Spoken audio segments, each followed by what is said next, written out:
File करके जवाब मांगा है। दूसरी तरफ कहा है कि निचली अदालतों को कोई भी आप सर्वे का आप ऑर्डर नहीं देंगे जब तक कि सुप्रीम कोर्ट की ओर से इस पर कोई फैसला नहीं आ जाए। देखिए, जब ये प्लेस ऑफ वर्शिप एक्ट बनाया गया था उसका मतलब ये था कि देश में इंस्टेबिलिटी ना हो, दंगे ना हो और देश में अमन रहे।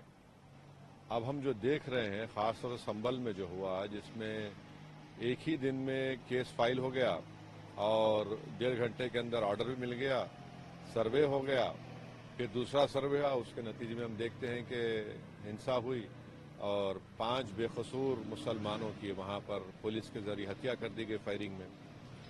तो सुप्रीम कोर्ट का आज का फैसला उस एक्ट को सामने रखकर सुप्रीम कोर्ट ने कहा कि अब कोई सर्वे नहीं होगा, कोई केस कोर्ट हियर नहीं करेगी जब तक कि सुप्रीम कोर्ट उसकी हियरिंग को कंप्लीट नहीं करता, जो भी फैसला आएगा। तो ये बिल्कुल सही है। ये बार बार कोर्ट को जाना कि यहाँ पर मस्जिद नहीं थी, 500 साल 600 साल पहले ऐसा हुआ, बिल्कुल गलत है। पार्लियामेंट का एक्ट है और भारत सरकार को, मोदी सरकार तो रिप्लाई डाल ही नहीं रही अपना, उनको रिप्लाई डालना चाहिए। और ये अच्छा फैसला है, कम से कम इस पे दंगे नहीं होंगे, लोगों की जानें नहीं जाएंगी और गैर जरूरी जो 600 साल पहले 700 साल पहले, ये क्या मुल्क को आगे लेके जाएंगे या फिर क्या करेंगे हम लोग?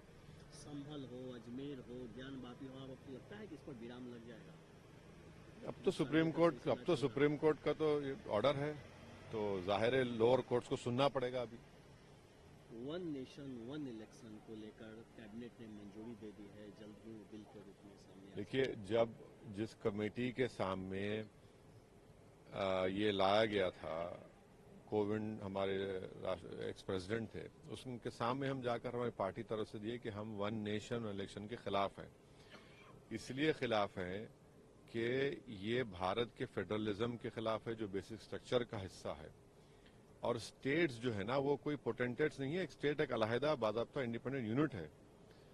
और तीसरा ये है कि पैसे बचेंगे क्या? पैसे कैसे बचेंगे? पैसे तो अलॉट होते हैं हर इलेक्शन चुनाव के लिए। चौथी बात यह है कि प्रधानमंत्री बोलते हैं कि मॉडल कोड ऑफ कंडक्ट से डेवलपमेंट, ये झूठ है। मॉडल कोड ऑफ कंडक्ट ही तो था जिसकी वजह से आप रोकता नहीं आपको। और अगर हर 6 महीने में चुनाव होगा तो जनता का फायदा होगा ना इसमें, कि सरकार उनको वोट हासिल करने के लिए अपनी पॉलिसीज को चेंज करेगी, पेट्रोल की कीमतों में कमी आएगी, नई स्कीम का अनाउंस करेगी।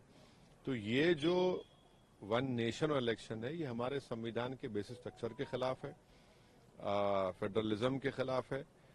और इससे होगा क्या कि जितने रीजनल पार्टीज हैं कमजोर पड़ जाएंगे, क्योंकि लोकल विधानसभा के चुनाव में इशू अलग होगा, पार्लियामेंट के चुनाव में इलेक्शन मुद्दा अलग होगा, फिर लोकल बॉडीज में अलग होगा। इन सब को एक साथ कराना ये बिल्कुल गलत है।